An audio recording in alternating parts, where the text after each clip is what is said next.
Think winter is bad now. Imagine it without heaters, coats stuffed with down, supermarkets, or even light bulbs. In the Middle Ages, winter wasn't just a season, it was a sentence. The kind you served in cold, darkness, and fear, waiting to see if death would pick you this year, or the person lying next to you. The first blow winter landed was always the cold. Medieval homes weren't the snug cottages you picture in fairy tales. They were little more than wooden shells stuffed with straw and mud, their roofs leaking, their walls so thin you could hear the wind groan through them at night. If you were rich, maybe you lived in stone, but stone is worse. Stone holds the cold, bleeds it into your bones until you swear you're lying in a tomb. Fires were small, fueled by wood you spent all summer chopping and stacking. But no matter how much you cut, it was never enough. Each log was a calculation. Burn it now, or save it for later. Use it to stay warm tonight, or hope you survive tomorrow. And don't think you just bundle up. Wool clothing was scratchy, heavy, and often damp from the constant snow melt dripping inside. Layer after layer trapped more lice and fleas than heat. Gloves and boots were for the wealthy. Most peasants shoved rags into their shoes or wrapped scraps of cloth around their hands. In the night, families huddled together on straw mattresses, covering themselves with whatever they had, threadbare blankets, cloaks stiff with dirt, even animal hides still stinking of fat. Children often slept beside animals, sharing heat with pigs or goats, their breath fogging the air as much as their parents. It wasn't comfort, it was survival, and even that wasn't guaranteed, because once the harvest was over, food became the second battlefield. The summer and autumn crops decided who would live through the winter. One bad harvest, you were in trouble. Two in a row. You might as well start digging graves before the first snow fell. Every family clung to their store of grain, salted meat, dried peas, and turnips, guarding them as fiercely as gold. Those who had none begged, stole, or starved. Pottage and endless, watery stew of whatever vegetables were left was eaten day after day, until the pot itself grew a layer of grease and mold that never washed away. Bread, the heart of the diet, wasn't fluffy white loaves but dark. Heavy bricks often filled with grit from millstones or mold that poisoned slowly, and here's the cruelest irony. Sometimes, the very bread you prayed would save you was the thing that killed you. Rye contaminated with ergot fungus could turn an entire village mad. People writhed in pain, their limbs blackened as circulation failed, or they screamed about demons clawing at them, seeing visions of fire and beasts that weren't there. Parents thought their children were possessed. Priests blamed witchcraft, and neighbors accused each other of sin while the truth rotted in their food stores. Imagine going hungry for days, finally eating a crust of bread, and then finding yourself convulsing in the dirt while your neighbors tie you to a post, convinced the devil has you. That's what hunger did. It turned survival into a gamble. But even hunger wasn't as frightening as sickness. Winter was when illness spread the fastest. Cold, damp houses made perfect breeding grounds for disease.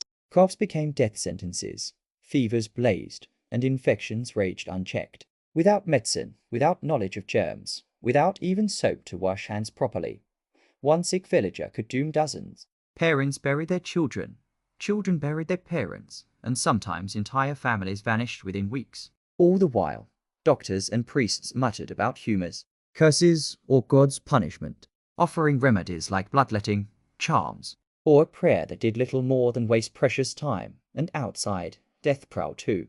Wolves, driven mad with hunger, came down from the forests when food grew scarce. Their howls split the nights, closer than anyone wanted to hear.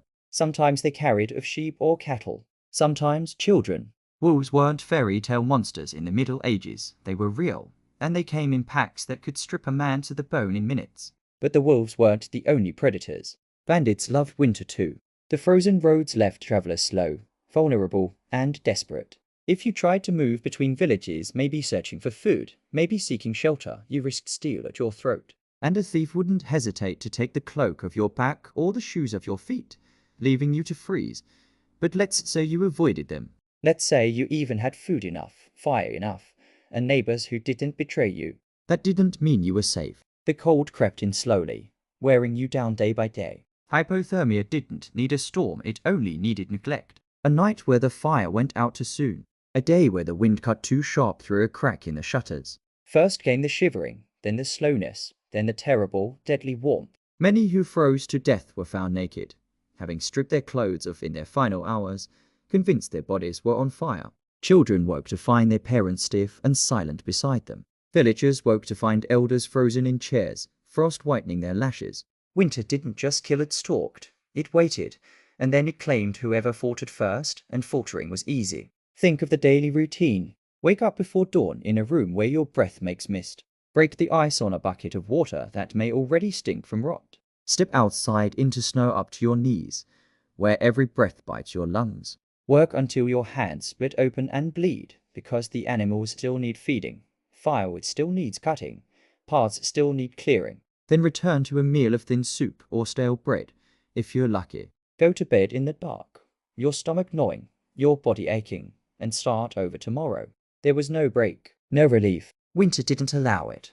And what about faith? Religion was the only thing that gave many the strength to endure. Every village church became a fortress of hope, its candles glowing against the black season. Priests preached that suffering purified the soul, that every shiver, every pang of hunger, was a test from God. People prayed, lit candles, and begged saints for mercy. But faith also bred fear. Any strange death, any unusual sickness, any storm could be blamed on witches, demons, or sinners. Neighbors turned on each other in suspicion, desperate to explain the relentless misery. Superstition filled the gaps that medicine couldn't. Amulets were worn, charms were whispered, and prayers were said before every journey. As if words alone could keep the snow from swallowing you whole, then there was the silence.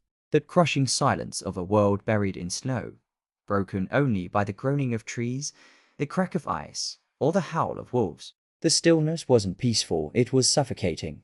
Isolation meant villages cut off for weeks at a time, roads impossible, trade impossible.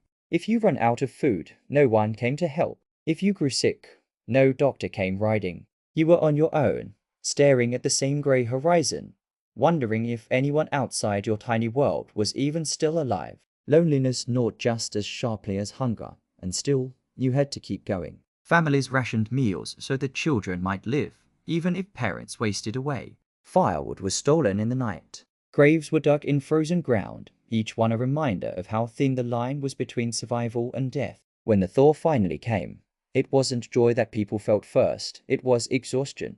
Relief came only slowly, when green shoots appeared in the fields and livestock grew fat again. And even then, no one celebrated too loudly, because they knew winter always came back.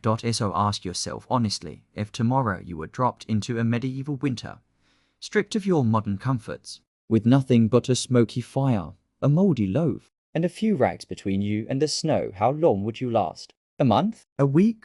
A single night? Most of us wouldn't see the sun rise, and those who did would find that surviving winter wasn't really living, it was enduring misery, fear, and hunger until spring finally, mercifully returned, because in the Middle Ages, winter wasn't just cold, it was war, and most of the time, the season won. The snow has not stopped for days. It drifts higher against the crooked walls of your hut, swallowing the doorway, sealing you inside like a tomb. The world beyond has gone silent, no birds, no movement in the trees, only the faint creak of branches burdened by frost. Inside, the air is heavy with smoke and the sour tang of unwashed bodies. Every breath feels like dragging knives through your chest. You tell yourself that this is normal, that everyone suffers through the winter. But deep down, you know that this is when death comes closest. It begins with sickness. Winter in the Middle Ages was not just cold and hunger, it was also disease's most opportune season. Packed into huts, with smoke lingering in the rafters, the villagers shared more than warmth. They shared coughs, sneezes, and the endless parade of infection. Pneumonia, influenza, fevers that boiled a man from the inside out. You might wake with a scratch in your throat and be in the grave within days. Without antibiotics, without even the faintest understanding of germs, there was no cure. The remedies were laughably cruel. Drink boiled onion water, smear honey on your chest, or pray harder to God. Imagine your child coughing in the night, a wet, rattling sound that worsens by morning. You wrap them tighter in the same filthy blanket, but their skin is already slick with sweat. Within a day, their lips are blue, their breath shallow, and you have nothing to offer except whispered prayers and the grim knowledge that you might soon be digging a grave in frozen ground. In winter, disease spread faster than fire, and when one hut was stricken, the rest of the village followed, but sickness was only one face of the horror. The other was superstition. When explanations were absent, terror filled the void. Every misfortune had a scapegoat. That blue-lipped child, perhaps the neighbor had cursed them. That rotten calf. Perhaps witches were stirring up plague in the night. In winter, fear had fertile ground. People turned on each other, accusing the widow down the lane of hexing cattle or a wandering stranger of poisoning the well. Witch trials and burnings were rare compared to later centuries, but suspicion was everywhere. It was easier to believe that some hidden hand of evil was striking the village than to admit the truth. Nature itself was merciless, and no one was safe. You might be summoned to the church, not for comfort, but for ritual. The priest thunders about sin, about how winter is God's punishment for a world steeped in corruption. The faithful gather, breath thrusting the air, clutching candles that gutter in the icy wind. Together you kneel, reciting prayers, begging for forgiveness. Yet no prayer can conjure food. No sermon can thaw the frostbitten fingers of the old man shivering in the back pew. Still, belief gives a thin thread of hope, something to cling to when reality is unbearable. The hunger gnaws deeper. By midwinter, granaries are nearly bare. Every family has rationed bread, stretching crusts as far as they can. The ale has gone sour, the dried fish tastes of mold, and rats have claimed what scraps remain. You hear stories of entire households boiling leather shoes to make broth, or grinding bark into meal to bake bitter bread that chokes more than it nourishes. Even nobles in their draughty stone halls were not safe meat might be sorted and stored. But parasites and rot still claimed much of it. What you eat today might kill you tomorrow with unseen poison, and then there was the unthinkable, the body itself becoming a resource. Famines of the Middle Ages were notorious for stories that chilled the soul. Parents abandoning children at monasteries, strangers carving meat from the freshly dead. In chronicles written by monks, there are whispers of cannibalism when winters grew longest and harvests failed hardest. These accounts might have been exaggerated, painted darker by religious scribes, but even the suggestion tells you something. Hunger stripped humanity away. In the depths of medieval winter, survival sometimes meant crossing boundaries we cannot imagine today. The psychological toll was immense. Imagine waking each day to silence, to the same frozen grey sky, the same gnawing in your belly, the same dread that today someone else in your family will not survive the night. Depression was not named, but it was lived. Hope dimmed like a dying fire. People clung to ritual, to superstition, to tiny acts of endurance. A mother humming to her sick child, a father carving wood by the hearth to keep his hands busy, a priest scratching prayers into parchment by candlelight. Small flames against endless dark, but not all was despair. There were, rarely, those who endured with cunning. Some families hoarded wisely, burying jars of grain under the floor to protect from theft. Others turned to the forest, hunting quietly, setting traps for rabbits or snaring birds when they could. Herbalists brewed teas from pine needles, from nettles, from bitter roots, small remedies that gave strength, even if they did not cure. Those who knew how to stretch what little they had sometimes emerged stronger, hardened by endurance. And yet, these survivors were exceptions, not the rule. The greatest terror of winter was that it stripped away choice. You did not decide to eat less, the cold and scarcity decided for you. You did not choose to sleep in damp straw, the leaking roof and frozen earth made it so. You did not plan to lose your child to fever, it simply happened without warning. Medieval winter robbed people of agency. It reduced even the proudest knight to shivering flesh, even the wealthiest noble to stale bread, even the holiest priest to desperate prayer. And as you crouch in your dark hut, listening to the wind howl through the cracks, you realize you are not in control. Survival is no longer yours to claim. The season wears on. One by one, the weak fall. A grandmother found stiff in the morning. A baby too small to withstand the chill. A man whose cough finally hollowed his chest. Each death is marked by a frozen grave dug with numb hands, each one another reminder that you could be next. There is no dignity, only endurance. And the longer the cold lingers, the thinner that endurance stretches.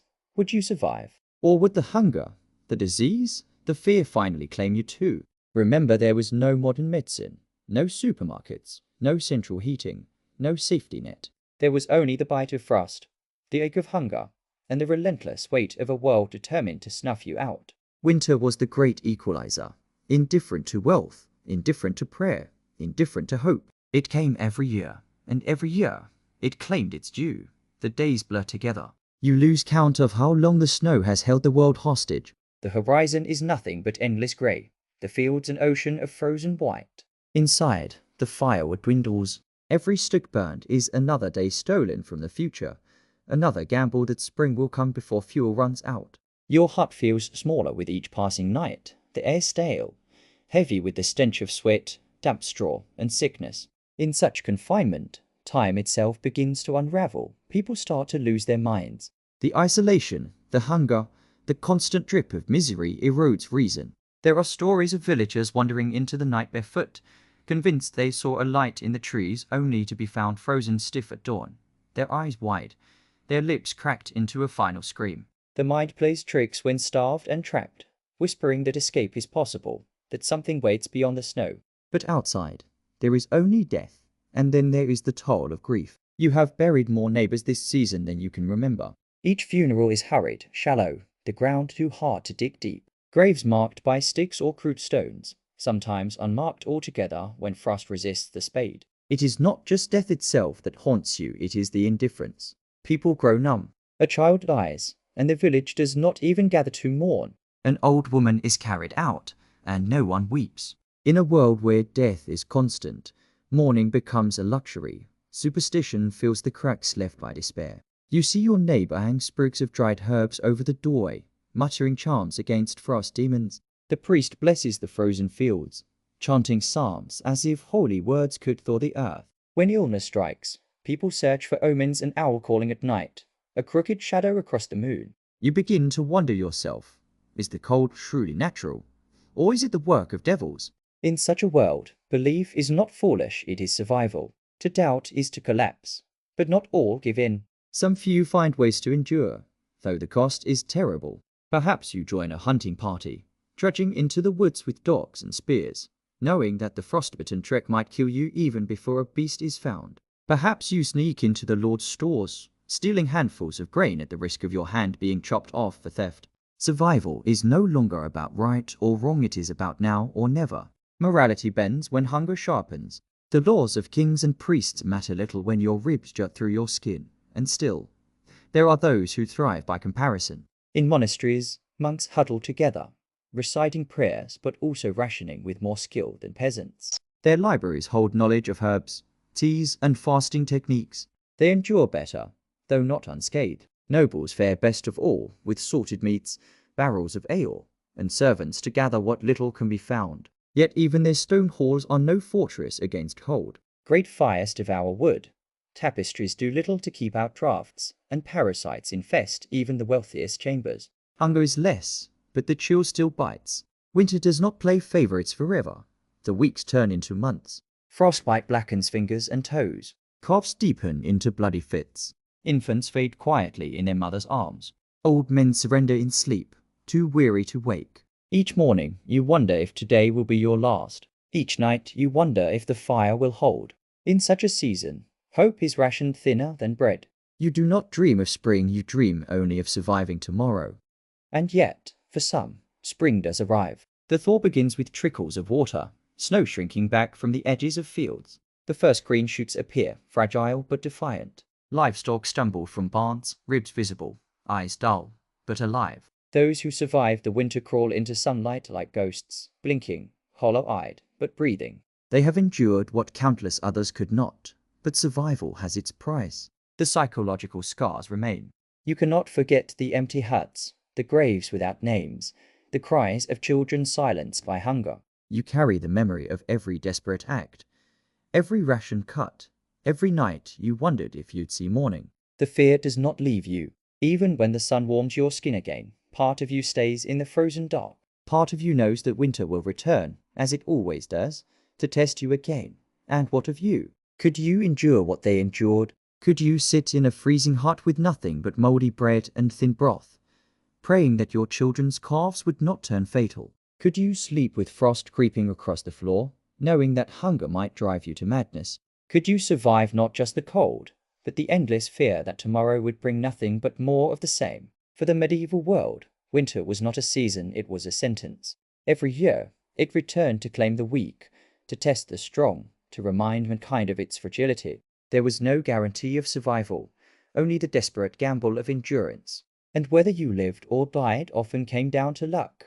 The thickness of your walls, the stores of your cellar, the resilience of your body, and the stubbornness of your will You sit by the fire, the last log crackling down to embers, and listen to the silence outside. The snow has not yet melted. The night is not yet over. Tomorrow is uncertain, but you know one thing with absolute certainty. In the Middle Ages, winter was death itself, draped in white, patient and merciless, waiting just beyond the door. So, I ask you again, would you survive?